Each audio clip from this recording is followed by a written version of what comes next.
नमस्कार दोस्तों, स्वागत है आपका आपके अपने ही YouTube चैनल लक्ष्य क्लासेस पर।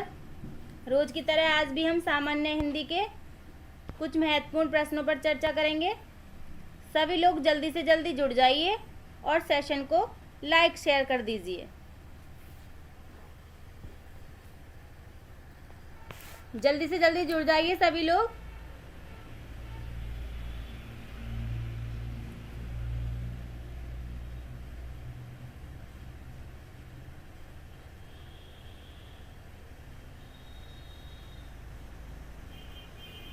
आशा करती हूँ सब लोग जुड़ गए होंगे और सेशन को लाइक शेयर भी कर दिया होगा। चलिए चलते हैं, आज का विचार पढ़ लेते हैं। स्टीव जॉब्स का विचार है ये। महान कार्य को करने का एक ही तरीका है, जो आप कर रहे हैं उसे पसंद करें। मतलब आप जो कार्य कर रहे हैं उसे पसंद करें कि हाँ हम अच्छा कार्य कर रहे हैं, या ये कार्य जो हम कर रहे हैं ये अच्छा है। अपने कार्य को आप खुद ही पसंद करें, तभी सामने वाले लोग आपके कार्य को पसंद करेंगे। जब आप खुद ही अपने कार्य को पसंद नहीं करेंगे तो कौन पसंद करेगा? फिर कोई नहीं करेगा ना। आपके बारे में सिर्फ आप जानते हैं और कोई नहीं जानता। जितना आपके बारे में आप जानते हैं उतना कोई नहीं जान सकता। दूसरे लोगों को बस उतना पता होता है जितना आप बता देते हैं, या फिर दूसरे लोग आपके बारे में बस अनुमान लगा सकते हैं लेकिन जानते नहीं हैं। तो अपने कार्य को करिए, अच्छे तरीके से करिए और फिर उसको पसंद कीजिए कि हमने बहुत अच्छा किया। ठीक है, अपने आप ही तारीफ भी कीजिए अपने कार्य की। ठीक है, चलिए चलते हैं आज के प्रश्न पर। प्रश्न है हमारा, रातों रात शब्द में समास है। तत्पुरुष समास, द्वंद्व समास, अव्ययीभाव समास, कर्मधारय समास। जल्दी से कमेंट बॉक्स में आंसर दीजिए। रातों रात शब्द में समास पूछा है। समास के लिए सबसे पहले हम शब्द का विग्रह करेंगे। रातों रात शब्द का विग्रह, समास विग्रह करेंगे तो क्या होगा? रात ही रात। अब जल्दी से बताइए इसमें कौन सा समास है। जिन लोगों को विग्रह करना आता होगा वो जल्दी से बता देंगे। चलिए जल्दी से आंसर बताइए। आंसर ले लेते हैं। आंसर क्या होगा? रातों रात शब्द में अव्ययीभाव समास होगा। क्या होगा? अव्ययीभाव समास। ठीक है, चलिए चलते हैं अगले प्रश्न पर। किस शब्द में आ उपसर्ग नहीं है? आ जन्म में, आगमन में, आकर्षक में, आदरणीय में। उपसर्ग पूछ रहा है ये पूछ रहा है कि उपसर्ग नहीं है। पहले क्वेश्चन को ध्यान से पढ़ा करो। नहीं है पूछ रहा है। क्या कह रहा है? उपसर्ग जो शब्द से पहले लगते हैं। ठीक है, जल्दी से बताइए आंसर। किस शब्द में आ उपसर्ग नहीं लगा हुआ है?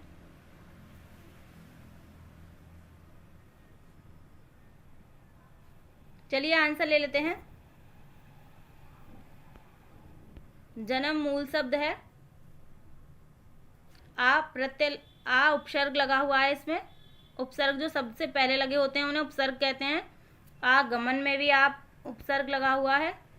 आकर्षक में भी आ उपसर्ग लगा हुआ है। लेकिन आदरणीय शब्द जो है इसमें क्या लगा हुआ है? नीय प्रत्यय लगा हुआ है। इसमें उपसर्ग नहीं लगा हुआ है। तो आंसर क्या होगा हमारा? डी, आदरणीय। आदरणीय शब्द में प्रत्यय लगा हुआ है। ठीक है, चलिए चलते हैं अपने अगले प्रश्न पर। प्रश्न है हमारा, निम्नलिखित में से कौन सा शब्द स्त्रीलिंग है?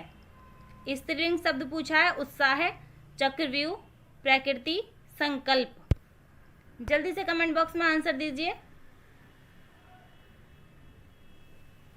जल्दी से आंसर दीजिए, स्त्रीलिंग शब्द कौन सा है इसमें?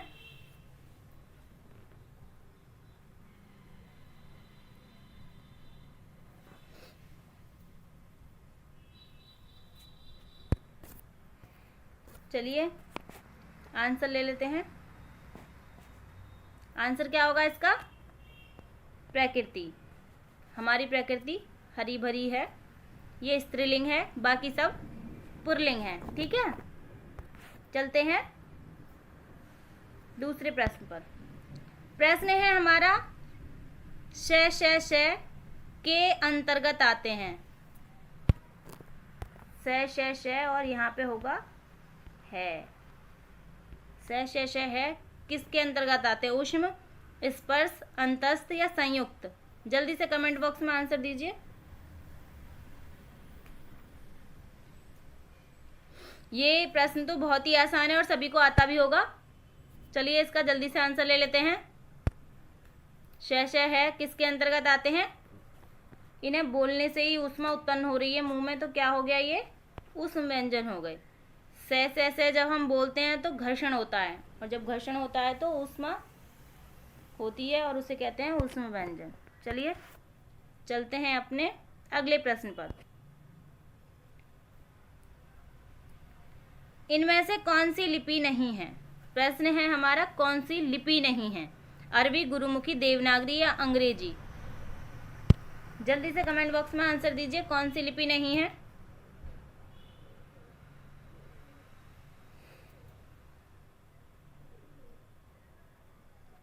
जल्दी से आंसर दीजिए। चलिए आंसर ले लेते हैं। आंसर क्या होगा इसका? अरबी हमारी लिपि है, गुरुमुखी भी लिपि है, देवनागरी तो लिपि है ही, अंग्रेजी क्या है? ये लिपि नहीं है। क्या है अंग्रेजी? अंग्रेजी तो एक भाषा है, इसकी लिपि तो रोमन होती है ना? तो ये लिपि नहीं है। हमारा डी ऑप्शन सही है बिल्कुल। अंग्रेजी लिपि नहीं है, एक भाषा है। ठीक है, चलिए चलते हैं अगले प्रश्न पर। प्रश्न है हमारा निम्नलिखित में से कौन सा शब्द सर्वनाम नहीं है? सर्वनाम नहीं है पूछा है। जल्दी से कमेंट बॉक्स में आंसर दीजिए।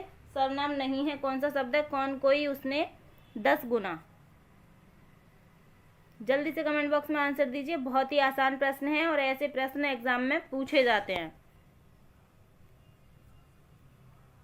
कौन सा शब्द है जो सर्वनाम नहीं है? कौन भी सर्वनाम है, कोई भी सर्वनाम है, उसने भी सर्वनाम है। सर्वनाम क्या नहीं है? सर्वनाम नहीं है 10 गुना। 10 गुना शब्द क्या है? विशेषण है। ठीक है, निश्चित संख्यावाचक विशेषण है ये 10 गुना शब्द। तो ये क्या हो गया हमारा? सर्वनाम नहीं है। यही हमारा ऑप्शन आंसर हो गया, 10 गुना। ठीक है, ये सर्वनाम नहीं है। चलिए चलते हैं अगले प्रश्न पर। प्रश्न है हमारा हिंदी के किस काल को स्वर्ण युग कहा जाता है? छायावाद को, रीतिकाल को, भक्ति काल को या आदिकाल को? जल्दी से कमेंट बॉक्स में आंसर दीजिए। स्वर्ण युग किस काल को कहा जाता है? बहुत ही आसान प्रश्न है और ये बहुत ही इम्पोर्टेंट प्रश्न है। ये प्रश्न भी बहुत बार एग्जाम में पूछा गया है। बहुत इम्पोर्टेंट प्रश्न है, इसलिए ही मैंने लिया है ये वीडियो में। जल्दी से कमेंट बॉक्स में आंसर दीजिए।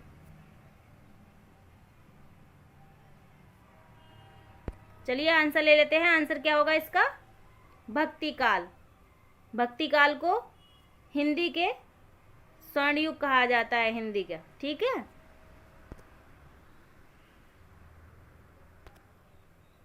चलिए चलते हैं अगले प्रश्न पर।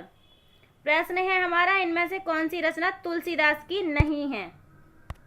याद रहे, नहीं है पूछी है। ठीक है, जल्दी से कमेंट बॉक्स में आंसर दीजिए। कौन सी रचना नहीं है तुलसीदास की? तुलसीदास तो आपने सबने ही पढ़े होंगे। जल्दी से कमेंट बॉक्स में आंसर दीजिए। कौन सी रचना तुलसीदास की नहीं है?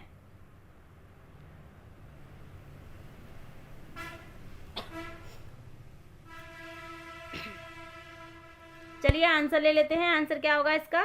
रामचरितमानस तुलसीदास की है, कवितावली भी तुलसीदास की है, गीतावली, साकेत जो है वो तुलसीदास की नहीं है। साकेत किसकी है? साकेत मैथिली शरण गुप्त की है। और ये क्या है पता है आपको? मैथिली शरण गुप्त का महाकाव्य है साकेत, और इसमें इसे मैथिली शरण गुप्त की अमर कृति भी कहते हैं साकेत को। ठीक है, मैथिली सेनगुप्त द्वारा लिखी गई है, ये महाकाव्य है और इसे अमर कृति भी कहते हैं साकेत को। ठीक है, ऑप्शन हमारा डी सही होगा। चलिए चलते हैं अगले प्रश्न पर। प्रश्न है हमारा, जिसका पति आज्ञाकारी हो। वैसे तो ऐसा बहुत कम होता है, पर यदि है तो उसके लिए शब्द पूछा है। जल्दी से कमेंट बॉक्स में आंसर दीजिए, जिसका पति आज्ञाकारी हो। स्वाधीन पति का, वाक सज्जा, इनमें से कोई नहीं। आमिति सत्यपति का। जल्दी से कमेंट बॉक्स में आंसर दीजिए, इसका क्या होगा।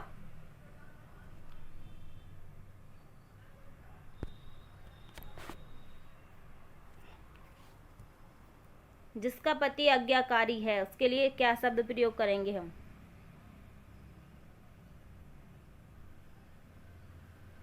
चलिए आंसर ले लेते हैं। आंसर क्या होगा इसका, जिसका पति आज्ञाकारी हो उसे क्या कहते हैं, स्वाधीन पति का। जिसका पति आज्ञाकारी, उसके लिए एक शब्द है स्वाधीन पति का। ये बी वाला जो है आगमितस्य पति का, ये किसके लिए कहते हैं, ये कहते हैं जिसका पति परदेश से आने वाला हो, उसके लिए कहते हैं। ठीक है, और ये दिया हुआ है वाक सज्जा होगा, ये वाक सज्जा। ठीक है, ये टाइपिंग मिस्टेक हो गया है, वाक सज्जा है ये लास्ट वाला। प्रेमी की प्रतीक्षा में सज धज कर बैठी नायिका के लिए कहते हैं वाक सज्जा। ठीक है, चलिए चलते हैं अगले प्रश्न पर। आशा करती हूँ आपकी समझ में आ गया होगा। चलते हैं अगले प्रश्न पर। प्रश्न है हमारा, भूषण का वास्तविक नाम था। घनश्याम, रसबिहारी, कृष्णदास, चंद्रभूषण। जल्दी से कमेंट बॉक्स में आंसर दीजिए। भूषण का वास्तविक नाम था।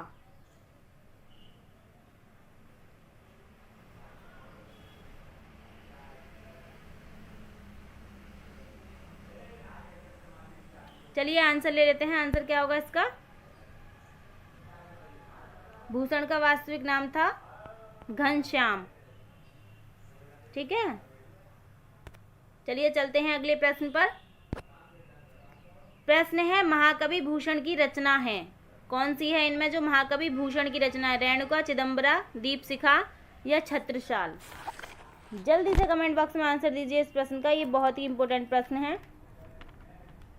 महाकवि भूषण की रचना पूछी है, इसमें कौन सी है, इसका मतलब है 3 किसी और की होंगी और 1 भूषण की है। उस एक को पहचान के जल्दी से बताइए कमेंट बॉक्स में। चलिए आंसर ले लेते हैं। आंसर क्या होगा इसका, महाकवि भूषण की रचना क्या है, छत्रसाल है। ठीक है, छत्रसाल महाकवि भूषण की रचना है। रेणुका किसकी रचना है, मैंने पहले भी बताया, रामधारी सिंह दिनकर की रचना है। और चिदंबरा किसकी रचना है, सुमित्रानंदन पंत की रचना है। और दीपशिखा किसकी रचना है, महादेवी वर्मा की रचना है। ठीक है, और भूषण की रचना छत्रसाल है। ठीक है, चलते हैं आज के अगले प्रश्न पर। प्रश्न है हमारा, निम्नलिखित में से एक जयशंकर प्रसाद द्वारा रचित नाटक नहीं है। जल्दी से कमेंट बॉक्स में आंसर दीजिए। नहीं है पूछा है, जयशंकर प्रसाद द्वारा रचित नाटक नहीं है। चलिए जल्दी से कमेंट बॉक्स में आंसर दीजिए इसका। ये बहुत ही अच्छा प्रश्न है, ऐसा प्रश्न एग्जाम में एक पूछा जाता है। जल्दी से आंसर दीजिए, कौन सा नहीं है जयशंकर प्रसाद का नाटक। हमारे आधे से ज़्यादा प्रश्न ऐसे होते हैं जो प्रश्न हम सही से पढ़ लें तो ही सही हो जाते हैं। कुछ प्रश्न ऐसे होते हैं जो हम प्रश्न ना पढ़ने की वजह से गलत कर देते हैं। चलिए चलते हैं, आंसर ले लेते हैं। क्या सोच रहे हैं आप, ध्रुव सामनी होगा, नहीं। स्कंदगुप्त होगा, नहीं। अजातशत्रु होगा, नहीं। वैसे आप ये सोच रहे होंगे कि इसमें सारे ही ऐसे हैं जो जयशंकर प्रसाद के हैं, लेकिन आंसर बता देती हूँ, तितली। वैसे ये सभी ऐसे हैं जो जयशंकर प्रसाद द्वारा लिखित हैं, लेकिन क्या है, इसमें पूछा है रचित नाटक नहीं है। ये सभी नाटक हैं। तितली क्या है, तितली उपन्यास है। ठीक है, रचित जयशंकर प्रसाद द्वारा ही हैं सभी, लेकिन तितली इसमें उपन्यास है और सभी नाटक हैं। ठीक है, इस प्रश्न को ध्यान से पढ़ना था। चलिए चलते हैं अगले प्रश्न पर। वाक्य के कौन कौन से अंग हैं? इस प्रश्न का आंसर ले लेते हैं। उद्देश्य, विधेय, योग्यता, आकांक्षा, आसक्ति, पदक्रम, अन्यव्रति, सरल, मिश्र और संयुक्त वाक्य। चलिए जल्दी से आंसर दीजिए। आंसर क्या होगा इसका? ये बहुत ही महत्वपूर्ण प्रश्न है, आसान नहीं कहूँगी, महत्वपूर्ण बताऊंगी बस। ठीक है, चलिए जल्दी से आंसर लीजिए। आंसर ले लेते हैं। इसका आंसर क्या होगा? आंसर होगा इसका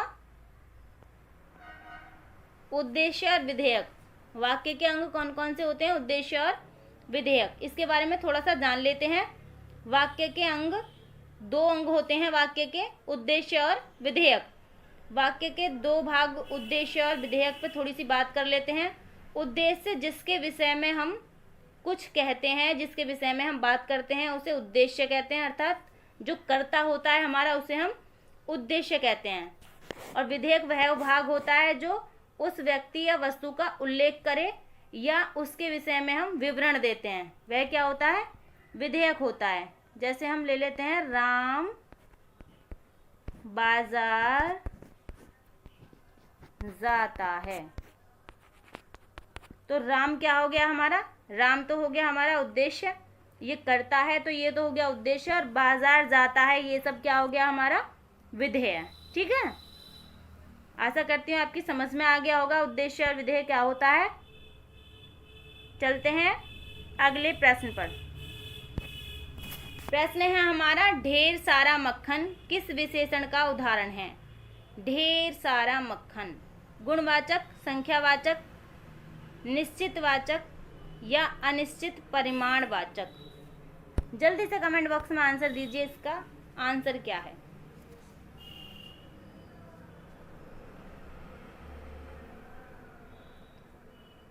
चलिए जल्दी से आंसर दीजिए। इसका ढेर सारा मक्खन किस विशेषण का उदाहरण है?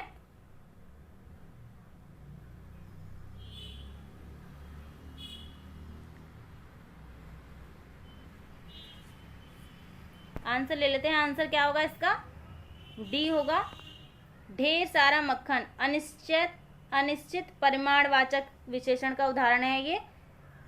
अब कैसे है ये भी थोड़ा देख लेते हैं।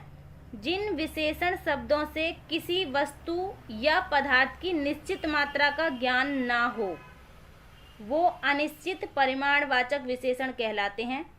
ढेर सारा, थोड़ा, कम, अधिक, कुछ आदि। ये क्या है? ढेर। हमें पता नहीं है कितना मक्खन है, बस ढेर सारा बोल दिया है। मात्रा पता नहीं है उसकी हमें कितनी है। ठीक है, मात्रा का जब निश्चित ज्ञान ना हो, अभी यहाँ 2 किलो, 3 किलो, 4 किलो लिख देता तो निश्चित परिमाणवाचक हो जाता, लेकिन ये लिखा नहीं है इसने, तो ढेर सारा मक्खन बोला है तो ये अनिश्चित परिमाणवाचक है। परिमाण का पता नहीं है कितना है। ठीक है, आशा करती हूँ समझ में आ गया होगा। चलिए चलते हैं अगले प्रश्न पर। प्रश्न है हमारा, देवताओं का उपवन। जल्दी से कमेंट बॉक्स में आंसर दीजिए। इसका देवताओं का उपवन किसे कहते हैं? नंदन कानन को, अशोक वाटिका को, स्वर्ग को या इनमें से किसी नहीं को? जल्दी से कमेंट बॉक्स में आंसर दीजिए। देवताओं का उपवन।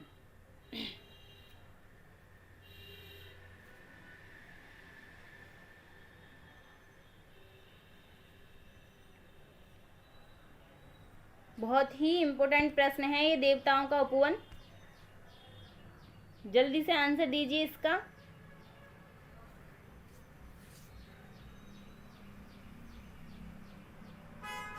चलिए आंसर ले लेते हैं। आंसर क्या होगा इसका? आंसर होगा इसका ए। क्या होगा? ए, नंदन कानन। ठीक है, अब इस पर थोड़ी सी बात कर लेते हैं। नंदन कानन है क्या? ये स्वर्ग में स्थित इंद्र का प्रसिद्ध बगीचा है जो परम सुंदर और सुखद है। ठीक है, उसे क्या कहते हैं हम? नंदन कानन कहते हैं। स्वर्ग में स्थित जो इंद्र का बगीचा है उसे देवताओं का उपवन भी कहते हैं। ठीक है, अब इसमें बात कर लेते हैं। अशोक वाटिका किसे कहते हैं? वह बगीचा जहाँ अशोक के वृक्ष लगे हों उसे कहते हैं अशोक वाटिका।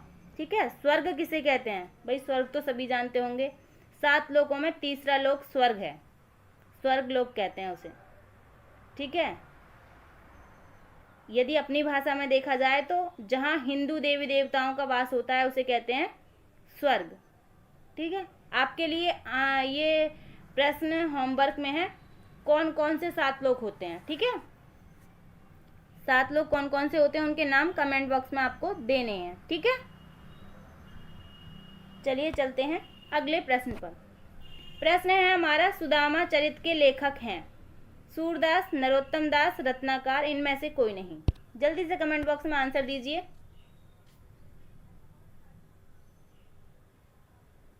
जल्दी से कमेंट बॉक्स में आंसर दीजिए कौन से हैं।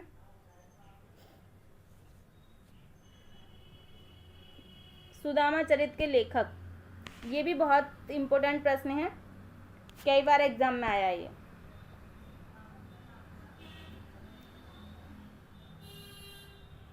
चलिए आंसर ले लेते हैं। आंसर क्या होगा इसका? बी, सुदामा चरित्र के रचयिता हैं, लेखक हैं नरोत्तम दास। ये अवधी भाषा में लिखा गया है और ये काव्य ग्रंथ है, अवधी भाषा में लिखा गया काव्य ग्रंथ है। इसमें सुदामा के चरित्र का वर्णन किया गया है, ठीक है। चलिए चलते हैं अगले प्रश्न पर। प्रश्न है हमारा, बच्चे बस से पाठशाला जाते हैं, इस वाक्य में कौन सा कारक है? जल्दी से कमेंट बॉक्स में आंसर दीजिए। बच्चे बस से पाठशाला जाते हैं, कौन सा कारक है इसमें?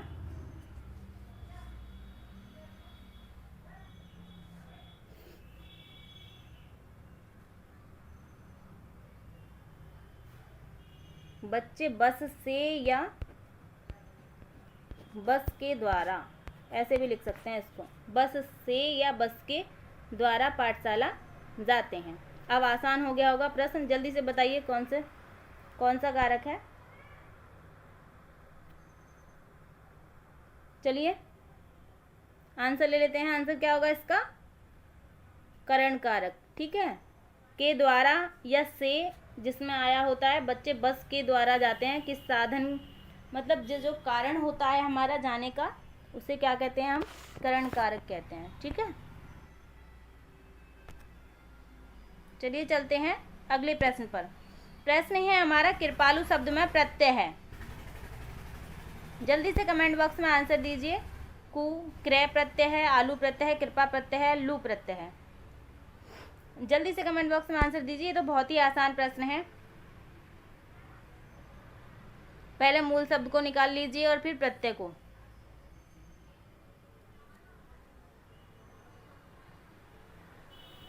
चलिए आंसर ले लेते हैं। आंसर क्या होगा इसका? बी, आलू। मूल शब्द तो हमारा कृपा है, इसमें प्रत्यय क्या लगा हुआ है? आलू, जब हो गया ये कृपालु। चलिए चलते हैं अगले प्रश्न पर। प्रश्न है हमारा, अनेक शब्दों के लिए एक शब्द का चयन करना है। गतानुगतिक शब्द का सही अर्थ है प्राचीन आदर्शों के अनुसार चलने वाला, पीछे चलने वाला, अनुसरण करने वाला, गति को नहीं मानने वाला। जल्दी से कमेंट बॉक्स में आंसर दीजिए। इसका आंसर क्या होगा? गतानुगतिक शब्द का अर्थ पूछा है।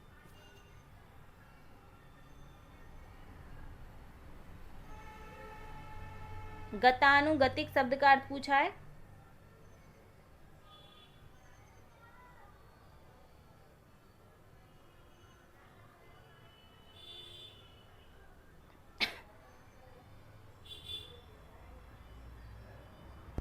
चलिए आंसर ले लेते हैं। आंसर क्या होगा इसका? गतानुगतिक शब्द का अर्थ है ए, प्राचीन आदर्शों के अनुसार चलने वाला। जो प्राचीन आदर्शों के अनुसार चलने वाला हो उसे क्या कहते हैं? गतानुगतिक। पीछे चलने वाला, अनुसरण करने वाला, अनुगामी कहते हैं उसे, ठीक है। चलो चलते हैं आज के लास्ट प्रश्न पर। आज के सेशन का लास्ट प्रश्न है हमारा, एक अनार 100 बीमार। इसका अर्थ पूछा है, बहुत ही आसान प्रश्न है। एक वैद्य अनेक बीमार, किसी वस्तु की पूर्ति कम किंतु मांग अधिक, महामारी के दिनों में दवाओं की कमी, किसी वस्तु की आपूर्ति समाप्त हो जाना। जल्दी से कमेंट बॉक्स में आंसर दीजिए और सेशन को लाइक शेयर भी कर दीजिए।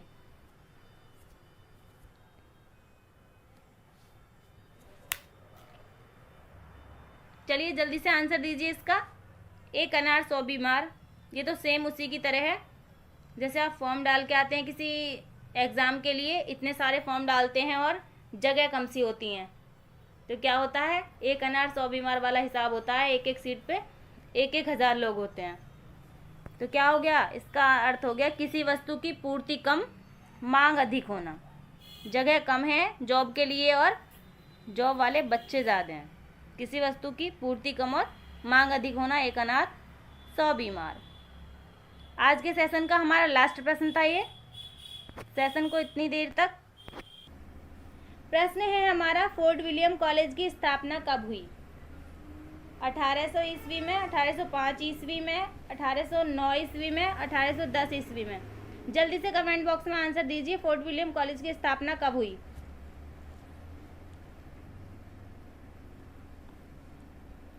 आज के सेशन में हम आज जो कोचिंग में टेस्ट हुआ था उसको ले रहे हैं। वैसे तो आसान प्रश्न थे, पर फिर भी एक बार देख लो सभी को, ठीक है। चलिए पहले प्रश्न का आंसर दीजिए जल्दी से। फोर्ट विलियम कॉलेज की स्थापना कब हुई है? मैं पहले भी बता चुकी हूँ ये प्रश्न, पर फिर भी बता दे रही हूँ एक बार। चलिए आंसर ले लेते हैं। आंसर क्या होगा इसमें? आंसर होगा ए, 1800 ईस्वी में फोर्ट विलियम कॉलेज की स्थापना हुई थी, ठीक है। चलिए चलते हैं आज के अगले प्रश्न पर। प्रश्न है हमारा, आदिकाल को वीरगाथा काल किसने कहा है?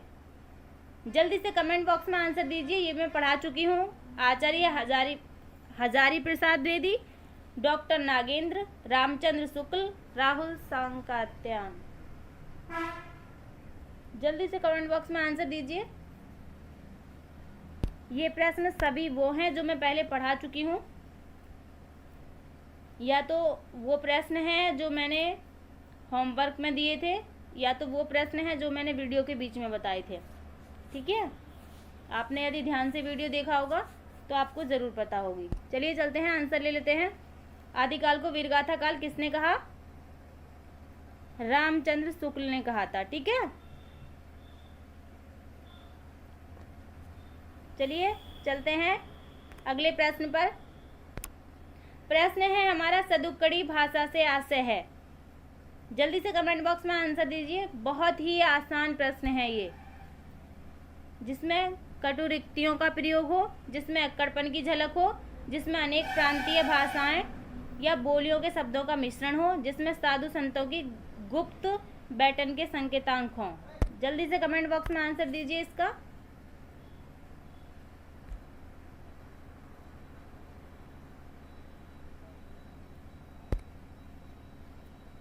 जिसमें कटुरिक्तियों का प्रयोग हो। ऐसी होती है क्या साधुओं की भाषा? नहीं होती ना, ऐसी नहीं होती बिल्कुल। जिसमें अक्कड़पन की झलक हो। साधुओं का स्वभाव तो बहुत अच्छा होता है, विनम्र स्वभाव होता है, अक्कड़पन नहीं होता है। और जिसमें गुप्त बैठन के संकेत हों। गुप्त क्या बात करते हैं वो? गुप्त बात करते हैं कोई? क्या संकेत होंगे उनकी भाषा में? कोई नहीं। क्या होता है वो तो साफ स्पष्ट बोलते हैं। क्या होगा इसमें? सी हमारा आंसर सही है, जिसमें अनेक प्रांतीय भाषाओं या बोलियों के शब्द का मिश्रण हो, ठीक है। मिश्रित भाषा बोलते हैं वो, उसे ही सदुक्कड़ी भाषा कहते हैं। ये मैंने बताया हुआ प्रश्न है। चलिए चलते हैं अगले प्रश्न पर। प्रश्न है हमारा, ज्ञानाश्रयी शाखा के प्रमुख कवि हैं। ये बहुत ही इम्पोर्टेंट प्रश्न है। जल्दी से कमेंट बॉक्स में आंसर दीजिए।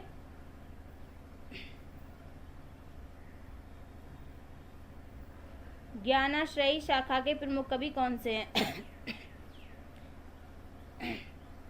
भक्ति काल को 2 शाखाओं में विभाजित किया गया है, निर्गुण शाखा और सगुण शाखा। निर्गुण शाखा को भी 2 उपशाखाओं में विभाजित किया गया है, ज्ञानाश्रयी शाखा और प्रेमाश्रयी शाखा। इसमें भी सगुण शाखा को 2 उपशाखाओं में विभाजित किया गया है, रामाश्रयी शाखा और कृष्णाश्रयी शाखा, ठीक है। उसमें से ज्ञानाश्रयी शाखा के प्रमुख कवि पूछे हैं। ये प्रश्न एग्जाम में बहुत पूछे जाते हैं, तो सभी को आने चाहिए। चलिए आंसर ले लेते हैं। आंसर क्या होगा इसका? कबीरदास, ठीक है। इसमें ज्ञानाश्रयी शाखा जो है उसके प्रमुख कवि कबीरदास हैं, नानक हैं, रैदास हैं, दादू दयाल हैं और सुंदरदास भी हैं और मलूकदास भी हैं। और प्रेमाश्रयी शाखा जो है उसमें मलिक मोहम्मद जैसी प्रमुख कवि हैं और सगुण शाखा के रामाश्रयी शाखा के रामानंद, तुलसीदास और केशवदास प्रमुख कवि हैं और कृष्णाश्रयी शाखा के सूरदास, रसखान और मीराबाई प्रमुख कवि हैं। ठीक है, आशा करती हूँ आपकी समझ में आ गया होगा। निर्गुण शाखा, सगुण शाखा और इनकी भी दो दो उपशाखाएं। ठीक है, चलिए चलते हैं अगले प्रश्न पर।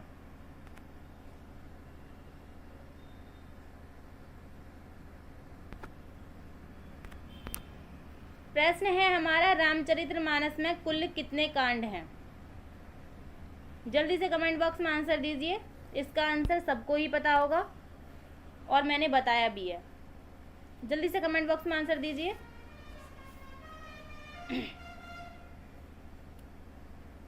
चलिए आंसर ले लेते हैं। आंसर क्या होगा इसका? 7। रामचरितमानस में कितने कांड हैं? 7। गोस्वामी तुलसीदास जी द्वारा रचित है ये रामचरितमानस और इसमें 7 कांड हैं। अच्छा, 7 कांडों के कौन कौन से नाम हैं? सबसे पहला हमारा बालकांड है, दूसरा हमारा अयोध्या कांड है और तीसरा हमारा अरण्य कांड है, चौथा हमारा किष्किंधा कांड है, 5वां सुंदर कांड है, छठा लंका कांड है जिसे युद्ध कांड भी कहते हैं और 7वां उत्तर कांड है।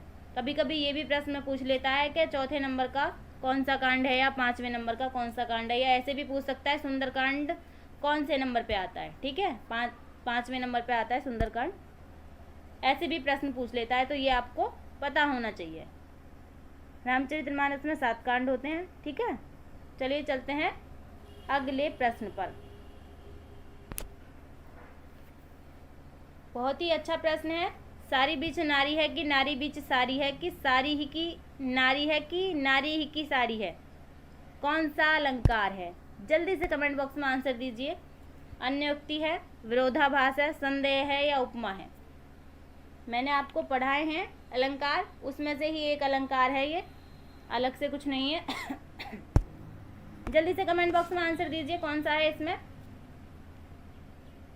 अलंकार। वैसे इसको लाइन को पढ़ के ही पता चल रहा है कि कौन सा अलंकार है इसमें।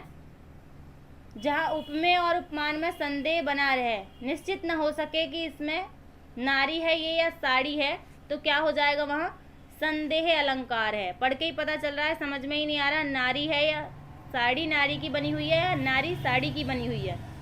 नारी बीच साड़ी है, साड़ी बीच नारी है, पता ही नहीं चल रहा है ना। साड़ी ही की नारी है या नारी ही की साड़ी है, पता ही नहीं चल रहा है ना। क्या है ये? जिसमें उपमेय और उपमान में संदेह बना रहे, निश्चित न हो सके कि ये क्या है, तो उसमें क्या होता है? संदेह अलंकार होता है। ठीक है, ये उस समय का वर्णन है जब युधिष्ठिर जुए में द्रौपदी को हार गए थे और दुशासन उनको निर्वस्त्र कर रहा था, तो श्री कृष्ण ने जब अपना चमत्कार दिखाया था, उस समय की बात है ये। तो इसमें कौन सा अलंकार होगा? इसमें होगा सी ऑप्शन, संदेह अलंकार। संदेह बना हुआ है, पता ही नहीं चल रहा है नारी है या साड़ी है। ठीक है, चलिए चलते हैं अगले प्रश्न पर। प्रश्न है हमारा, द्विवेदी युग का नामकरण किसके नाम के आधार पर किया गया है? जल्दी से आंसर दीजिए।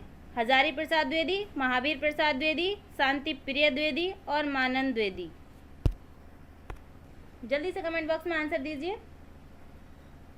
बहुत ही आसान प्रश्न है और मैंने पहले बताया हुआ है। चलिए आंसर ले लेते हैं। आंसर क्या होगा इसका?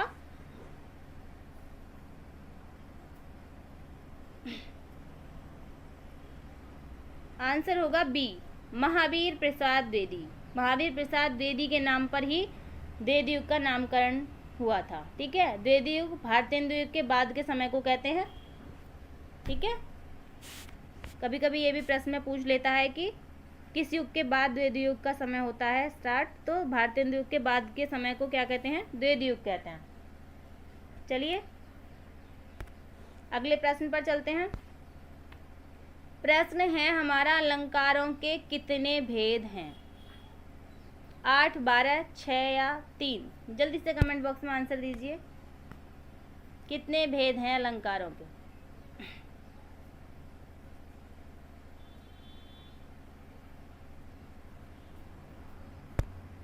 चलिए जल्दी से बताइए, अलंकारों के कितने भेद हैं? अलंकारों को हम किस किस आधार पर ये पता करते हैं कि ये अलंकार कौन सा अलंकार है? एक तो अर्थ के आधार पे पता करते हैं कि कौन सा अलंकार है, उसका अर्थ हम जान लेते हैं, और एक हम करते हैं शब्द के आधार पर, क्या एक शब्द कई बार दिया हुआ है ना? और एक कौन सा होता है? उभयालंकार, जिसमें दोनों के आधार पर हम पता करते हैं। तो अलंकार के कितने भेद हो गए? 3 भेद होते हैं, अर्थालंकार, शब्दालंकार, उभयालंकार। ठीक है, चलिए चलते हैं अगले प्रश्न पर। प्रश्न है हमारा, निम्नलिखित में शुद्ध वर्तनी वाला शब्द है। शुद्ध वर्तनी छांटनी है, जल्दी से कमेंट बॉक्स में आंसर दीजिए।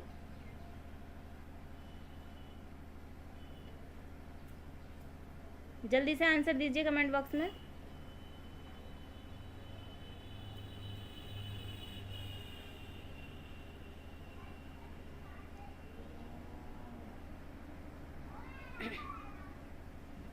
जल्दी से आंसर दीजिए।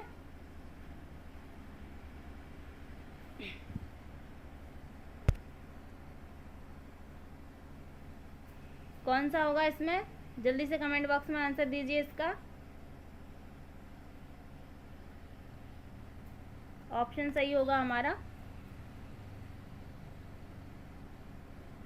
ए। ठीक है,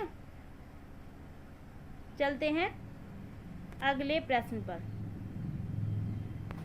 नेक्स्ट प्रश्न देख लेते हैं। प्रश्न है हमारा, निम्न में से प्रेमचंद का कौन सा उपन्यास अधूरा है?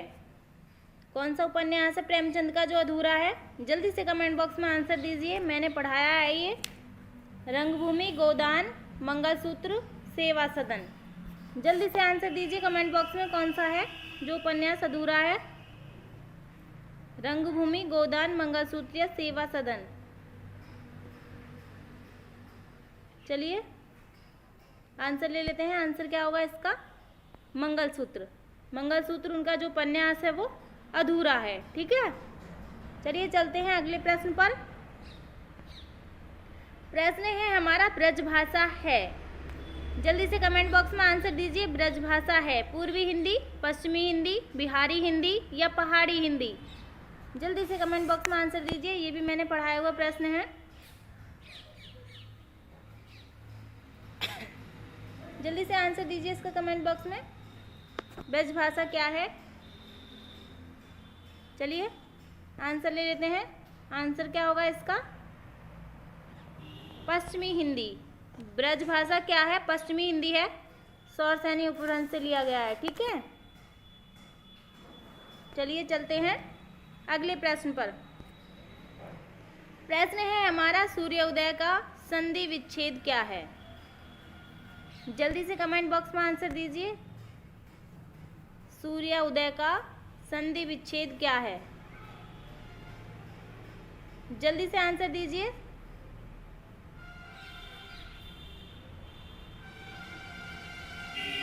चलिए आंसर ले लेते हैं।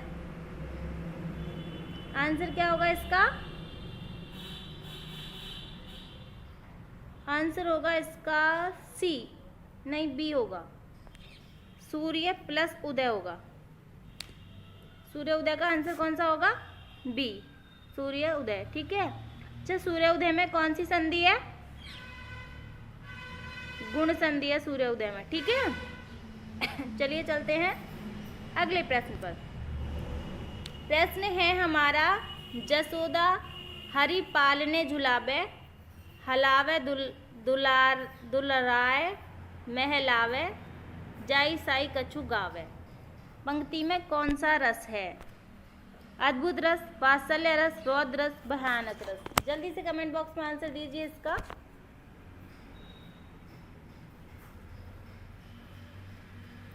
जसोदा हरि पालने झुलावे, हलरावे दुलराय महलावे, जाई साई कछु गावे। शब्द बड़े अजीब से हैं, पर जल्दी से आंसर दीजिए, क्या होगा आंसर? जब एक माता और पुत्र के बीच बात हो रही हो तो क्या होता है उसमें? वात्सल्य रस होता है, ठीक है। वात्सल्य रस माता और पुत्र के प्रति जो प्रेम है उसके लिए होता है। बड़े भाई का बहन के प्रति हो सकता है, छोटे भाई बहनों के प्रति, और माता और पुत्र के बीच में जो प्रेम है उसके लिए तो वात्सल्य रस आता ही है, ठीक है। ये यशोदा और कृष्ण के बीच में बात हो रही है तो इसमें कौन सा हो गया? वात्सल्य रस, ठीक है। यशोदा दी शाम को पालने में झुला रही हैं, कभी हिलाती हैं, कभी झुलाती हैं, कभी प्यार करती हैं और कभी गीत गा रही हैं, ठीक है। चलिए चलते हैं अगले प्रश्न पर। प्रश्न है हमारा, जिस समास के पूर्व एवं उत्तर दोनों ही पद समान रूप से प्रधान हो उसे कहते हैं। जल्दी से कमेंट बॉक्स में आंसर दीजिए। जिसके दोनों पद प्रधान हो उसे क्या कहते हैं? जल्दी से आंसर दीजिए कमेंट बॉक्स में इसका। जिसके दोनों पद प्रधान होते हैं उसको क्या कहते हैं?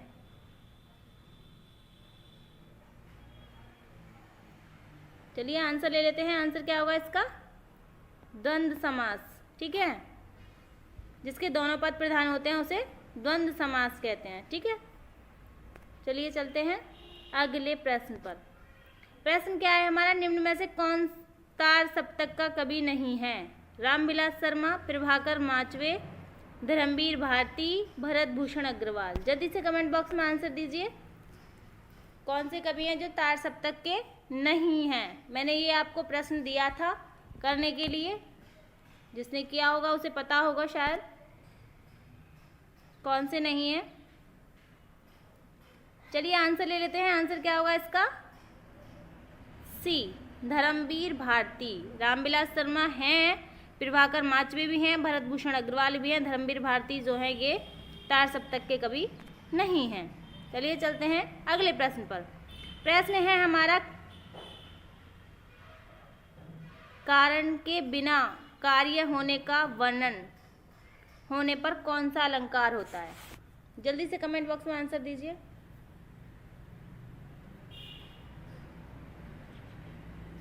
जिसमें कारण नहीं होता और कार्य होता है उसमें कौन सा अलंकार होता है? जल्दी से कमेंट बॉक्स में आंसर दीजिए इसका। मैंने पढ़ाया है ये आपको, बिन पद चले ये वाला जो था, सुने बिन काना, बिना पैरों के चलता है, बिना कानों के सुनता है। जल्दी से बताइए, जहाँ बिना कारण के ही कार्य समाप्त हो जाता है वहाँ कौन सा अलंकार होता है? चलिए आंसर ले लेते हैं। आंसर क्या होगा इसका? विभावना, ठीक है। विभावना अलंकार होता है वहाँ पे। अगले प्रश्न पर चलते हैं। प्रश्न है हमारा, दोहा छंद का विपरीत कौन सा छंद होता है? बहुत ही आसान प्रश्न है, लगभग सभी को आता होगा। जल्दी से बताइए दोहा का विपरीत कौन सा होता है? किसी ने रामायण को पढ़ा होगा तो शायद उसे बहुत अच्छे से पता होगा कि दोहा का विपरीत कौन सा होता है।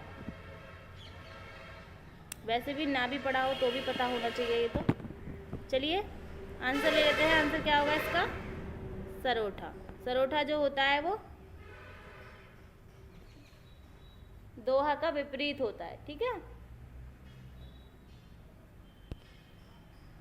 चलिए चलते हैं अगले प्रश्न पर। प्रश्न है हमारा, निम्न में से संयुक्त वाक्य का चयन कीजिए। संयुक्त वाक्य देखना है, मैं जो परिश्रम करता है वही आगे बढ़ता है। मैं पढ़ता हूँ और वह गाता है, क्या मेरे बिना वह पढ़ नहीं सकता है? परिश्रमी व्यक्ति ही सफलता प्राप्त करता है। जल्दी से कमेंट बॉक्स में आंसर दीजिए, कौन सा होगा इसका आंसर? मैंने ये भी बताया है आपको संयुक्त और मिश्र कैसे देखते हैं, तो जल्दी से आंसर दे दीजिए।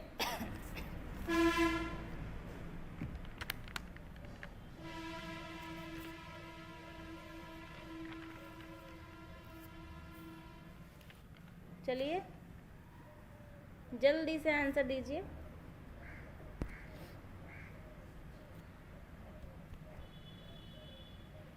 चलिए आंसर लेते हैं। आंसर क्या होगा इसका? बी, मैं पढ़ता हूँ और वह गाता है।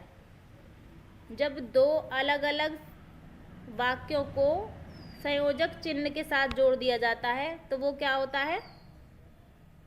संयुक्त वाक्य होता है। जैसे और, एवं, किंतु, परंतु, फिर आदि। ठीक है, ऐसे शब्दों से जब किसी दो वाक्यों को एक साथ जोड़ा जाता है तो क्या होता है?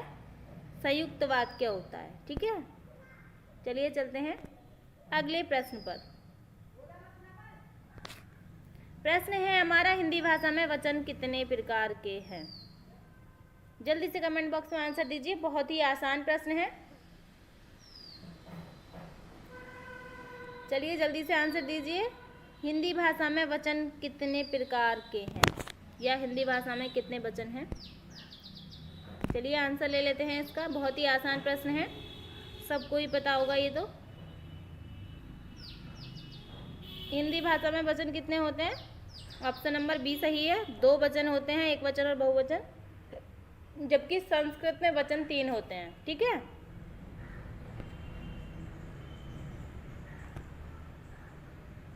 चलिए चलते हैं अगले प्रश्न पर।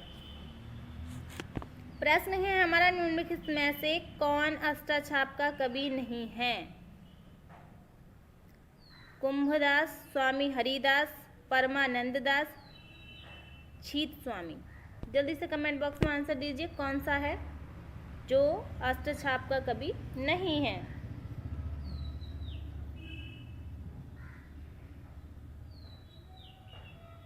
चलिए जल्दी से कमेंट बॉक्स में आंसर दीजिए। ये प्रश्न भी मैंने आपसे होमवर्क में करने के लिए बोला था, जिसने किया होगा शायद उसका सही भी होगा। चलिए चलते हैं, आंसर ले लेते हैं। आंसर क्या होगा इसका? स्वामी हरिदास।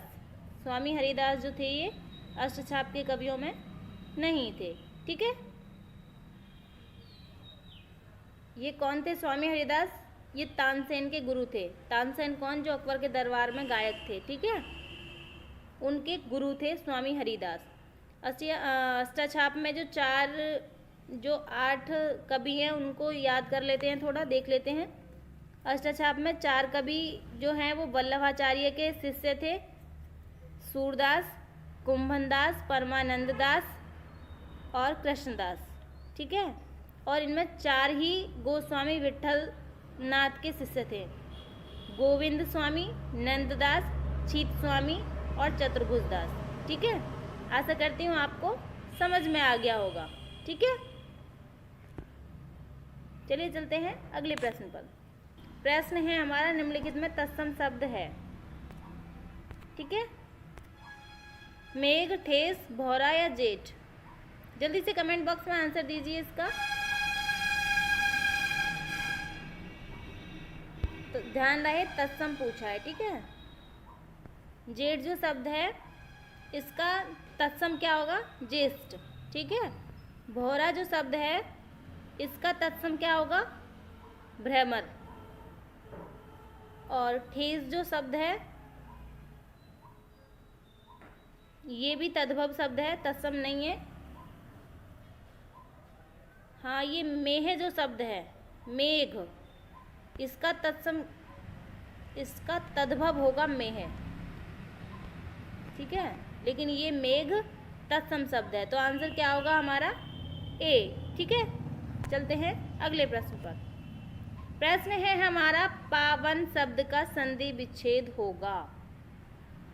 जल्दी से कमेंट बॉक्स में आंसर दीजिए, पावन शब्द का संधि विच्छेद क्या होगा?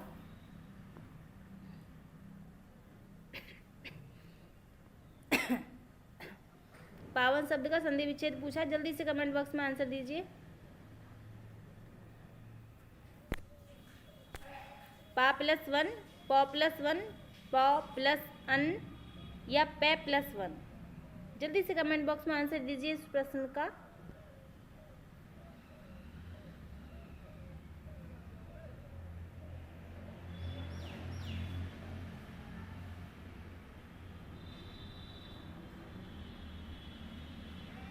चलिए आंसर ले लेते हैं। आंसर क्या होगा? आंसर होगा हमारा सी। ठीक है, पौ प्लस अन। चलिए अगले प्रश्न पर चलते हैं। प्रश्न है हमारा, पतझड़ में कौन सा समास है? कर्मधारय समास है, बहुव्रीहि समास है, अव्ययीभाव समास है या द्विगु समास है? जल्दी से कमेंट बॉक्स में आंसर दीजिए इस प्रश्न का। मैं पहले भी बता चुकी हूँ ये वाला प्रश्न, आशा करती हूँ किसी का गलत नहीं गया होगा ये। चलिए आंसर देख लेती हूँ। चलिए आंसर ले लेते हैं। पतझड़ में कौन सा समास होगा? पतझड़ में बहुव्रीहि समास होगा। ठीक है, पत्ते झड़ते हैं जिसमें, अर्थात वो ऋतु कौन सी है? पतझड़ की ऋतु है। ठीक है, वह मौसम जिसमें वृक्षों के पत्ते झड़ जाते हैं, एक ऋतु के बारे में बात कर रहा है। ठीक है, तो जैसे हमने कुसुमाकर में देखा था, उसमें वसंत ऋतु के बारे में बात कर रहा था, तो उसमें भी बहुव्रीहि समास था। पतझड़ में भी बहुव्रीहि समास होता है। ठीक है, किसी विशेष ऋतु के बारे में बात कर रहा है, वो पतझड़ एक विशेष ऋतु होती है, हर ऋतु में पत्ते नहीं झड़ते हैं पेड़ों के। ठीक है, चलो चलते हैं अगले प्रश्न पर। प्रश्न है हमारा, अत्याचार शब्द में कौन सी संधि है? जल्दी से कमेंट बॉक्स में आंसर दीजिए। दीर्घ संधि है, यण संधि है, गुण संधि है या वृद्धि संधि है? अत्याचार शब्द में संधि पूछ रहा है। चलिए आंसर ले लेते हैं इसका।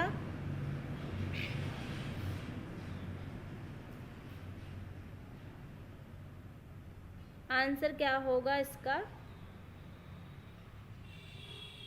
यण संधि। ठीक है, अत्याचार शब्द में यण संधि है। य लेवे जिसमें आते हैं वो यण संधि होती है। ठीक है, जैसे प्रत्येक, प्रत्यक्ष, इनमें सब में यण संधि है, इत्यादि में भी यण संधि है। चलिए चलते हैं अगले प्रश्न पर। प्रश्न है हमारा, महेश शब्द में कौन सी स्वर संधि है? जल्दी से कमेंट बॉक्स में आंसर दीजिए। बहुत ही आसान प्रश्न है और एग्जाम की दृष्टि से महत्वपूर्ण भी है। अयादि संधि, यण संधि, गुण संधि या वृद्धि संधि? जल्दी से कमेंट बॉक्स में आंसर दीजिए आप।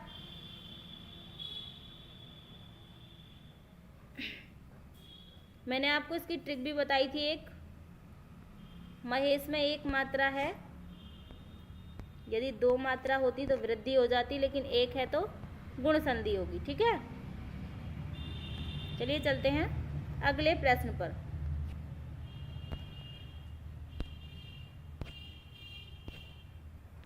प्रश्न है हमारा, आदिकाल को बीजवपन काल कहा है? किसने कहा है आदिकाल को बीजवपन काल? गिरसन ने, विश्वनाथ प्रसाद मिश्र ने, मिश्र बंधु ने या महावीर प्रसाद बेरी ने? जल्दी से कमेंट बॉक्स में आंसर दीजिए, किसने कहा है?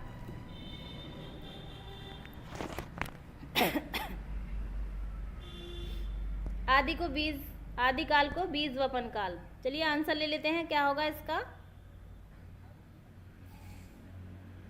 आंसर होगा इसका डी। ठीक है, महावीर प्रसाद द्विवेदी ने बीजवपन काल की संज्ञा दी है आदिकाल को। ठीक है, चलते हैं अगले प्रश्न पर। ये प्रश्न भी मैंने आपको बताया हुआ है। प्रश्न है हमारा, कमल किस प्रकार का शब्द है? ऋण शब्द है, यौगिक शब्द है, योग ऋण शब्द है, इनमें से कोई नहीं? जल्दी से कमेंट बॉक्स में आंसर दीजिए। कमल कैसा शब्द है?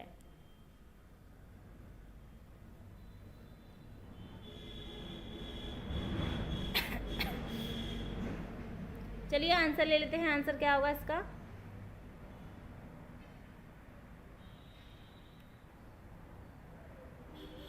जिस शब्द का कोई खंडन नहीं किया जा सकता हो उसे क्या कहते हैं? ऋण शब्द कहते हैं। कमल का कोई सार्थक खंड नहीं किया जा सकता, इसलिए इसे क्या कहेंगे?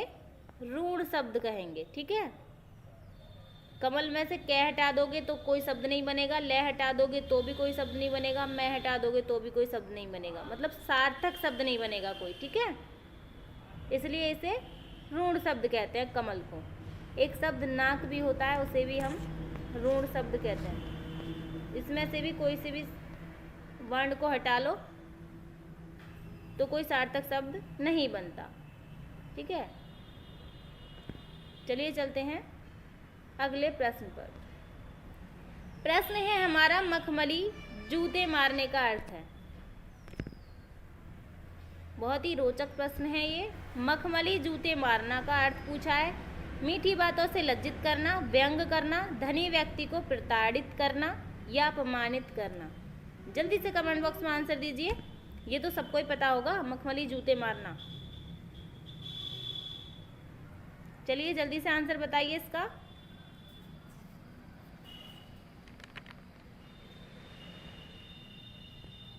चलिए आंसर ले लेते हैं इसका। आंसर क्या होगा? आंसर होगा इसका ए, मीठी बातों से लज्जित करना। मतलब जूते भी मार रहा है और मखमल के हैं, बात भी मीठी कर रहा है और लज्जित भी कर रहा है। बड़ी विकट समस्या है ना।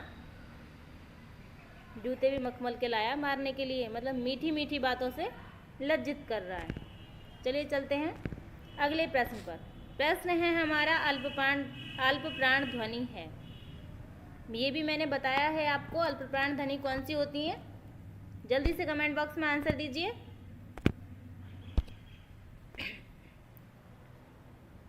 वह व्यंजन जो बहुत कम वायु प्रवाह के साथ बोले जाते हैं उन्हें क्या कहते हैं? हम अल्पप्राण कहते हैं। ठीक है। का, खा, घा, धा। क्या होगा आंसर हमारा? का। सबसे कम वायु प्रवाह के साथ इन सब शब्दों में यही बोला जा रहा है। ठीक है। चलिए चलते हैं अगले प्रश्न पर। प्रश्न है हमारा अयोगवाय कहा जाता है विसर्ग को, महाप्राण को, अल्पप्राण को, संयुक्त व्यंजन को। आज के सेशन का लास्ट प्रश्न है हमारा। जल्दी से कमेंट बॉक्स में आंसर दीजिए। और ये प्रश्न मैंने आपको पढ़ाया भी है। जल्दी से कमेंट बॉक्स में आंसर दीजिए और अपने अपने नंबर भी बता देना। टेस्ट में कितने कितने नंबर आए हैं आपके, और टेस्ट आपको कैसा लगा ये भी बता देना। ठीक है। चलिए आंसर ले लेते हैं इसका। आशा करती हूँ ये सभी के अच्छे नंबर आए होंगे। आंसर है इसका विसर्ग को। अनुस्वार किसे कहते हैं? विसर्ग को। अयोगवाय, अयोगवाय विसर्ग और अनुस्वार दोनों को कहते हैं। ठीक है। मैंने बताया था आपको, अंग और अड़े दोनों को अयोगवाय कहते हैं। ठीक है। चलते हैं। ये आज के सेशन का हमारा लास्ट प्रश्न था। ठीक है। मेरे साथ इतनी देर तक बने रहने के लिए धन्यवाद।